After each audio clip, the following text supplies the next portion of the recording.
Hi guys, Kirk Williamson with Cape Ann Photo Tours.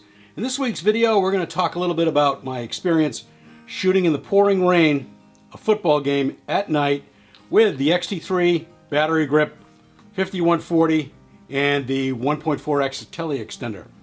And even though this rig is water resistant, I used this little bag right here.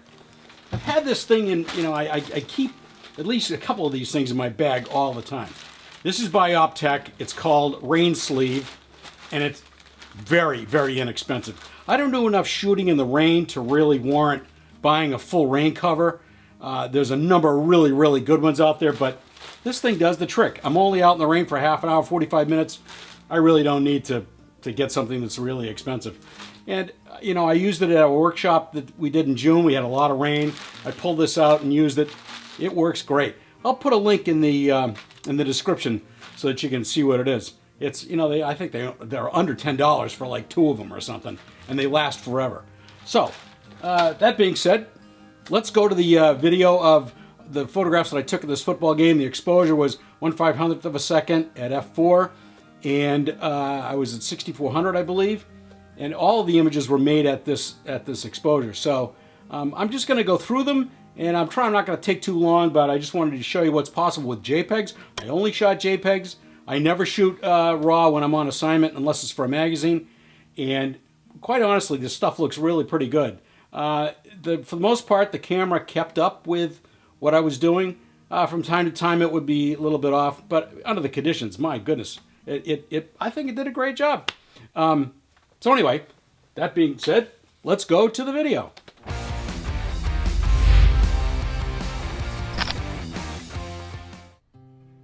Okay, here we go. I'm going to go through some of these images that I've taken in the rain at night with the 50-140 and the X-T3. And first thing I'm going to do is go into Photo Mechanic, which is the photo editing software that I use here. And let's pull this image up here. I'm going to go into Photoshop. And Photoshop will open up momentarily. Sometimes it's a little slow. So, this is on my laptop, so my laptop runs a little bit slow. Okay, as you can see, things are a little bit too bright, a little bit too contrasty. So we're going to go in here and we're going to even things out a little bit. Maybe pull this over a little bit like this. It flattens it out a little bit. So then we're going to go to Adjustments, Shadow and Highlights. And as you can see, this really brings up the rain. I'm actually going to pull it down a little bit.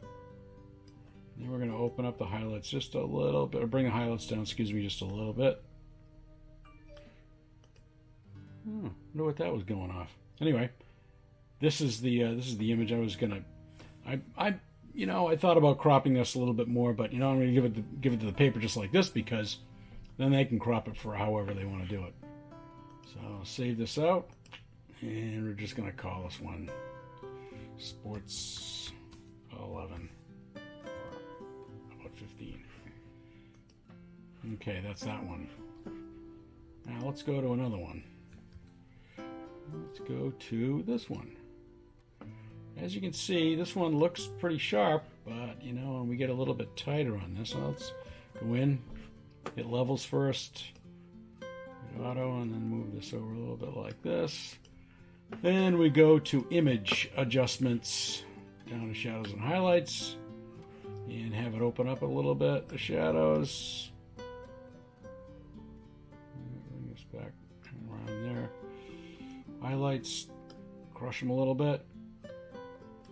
So we get to see actually some texture in the white here. Now, I'm going to blow this up a little bit, and you're going to see that the image is not completely sharp. I mean, it looks pretty sharp like this, but as you blow it up, this is 100%. You can see that it's not quite sharp.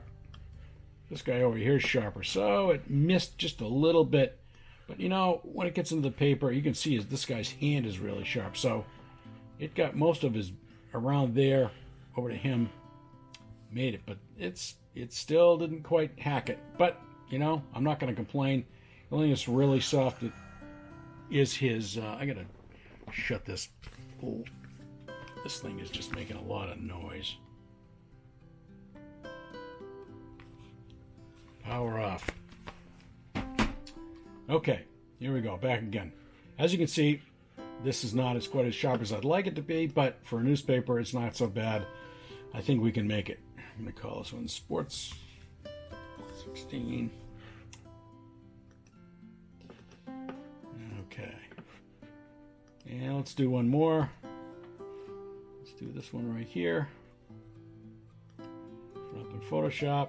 As you can see, my workflow is pretty well worked out at this point. Go to Levels, Auto, bring it back a little bit, and then go over here to Adjustments and Shadow and Highlights again. And you can see it really brightens things up a lot. And then make sure those white jerseys are brought back to normal again. Now this one I would crop, bring it in like this. Maybe take the top of that guy's helmet off a little bit. Come here from the right. Come up a little bit. Straighten it out a little bit. As you can see, not a bad picture. And I'm pretty sure that, oops, wrong way. This one's pretty sharp. Although there's a little bit of movement in here. You can see his hand is sharp as a tack. So the camera's not doing that bad. It's not doing fabulous, but it's not doing that bad. Everything's not tack. But we're shooting at 500th of a second, so there is some motion blur here. So I'll see this one out. Now the next thing I'm going to do is I'm going to go through some of these and show you what the other ones look like, or show you some of the other ones, I should say. And I'm going to show you a sequence and show you how that looks.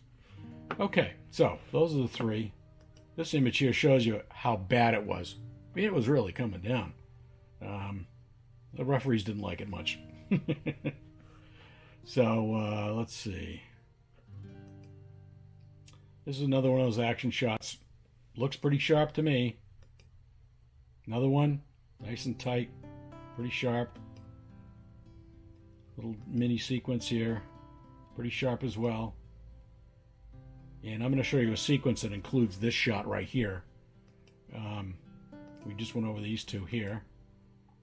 And this is the beginning of this sequence. You can see that this guy here is really kind of soft. He's not where he should be, sharpness-wise. And he gets a little bit sharper as we go through, a little bit sharper. He's mostly sharp right there. Let's see how he looks. Go into Photoshop and open it up and see what it looks.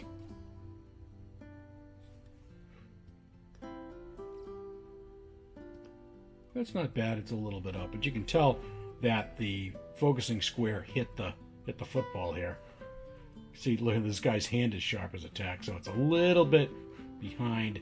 This, I mean, this should. I've got a feeling that his head's moving a little bit. So not really that bad, but it's, you know, it's not perfect. That's for sure. So the settings that I used on the X-T3 and the 50 to 140, I used focus. The autofocus setting of number 3, and I didn't use zone focusing. I used the square in the middle, and I used that at about 3x3, somewhere in that range. And it actually didn't work too bad, but it's certainly not perfect. That's for sure. And hopefully, I'll get more used to it. That's for sure. And it's not bad. I can't complain, but it's right now it's just not up to where it should be, I don't think. And a lot of it's got to do with how I use it, and I don't understand the autofocus, continuous autofocus settings as well as I should. So when I get used to those better, I'll hopefully things will get better. So that's it for this. So that's it for this week's video. If you like what you saw, please subscribe to the channel. That would be great. If you'd like to sign up for the notifications, hit the little bell. And honestly, I'm going to try and get one of these out every Wednesday. I'm just working hard at it. Hopefully the video is getting a little bit better every week.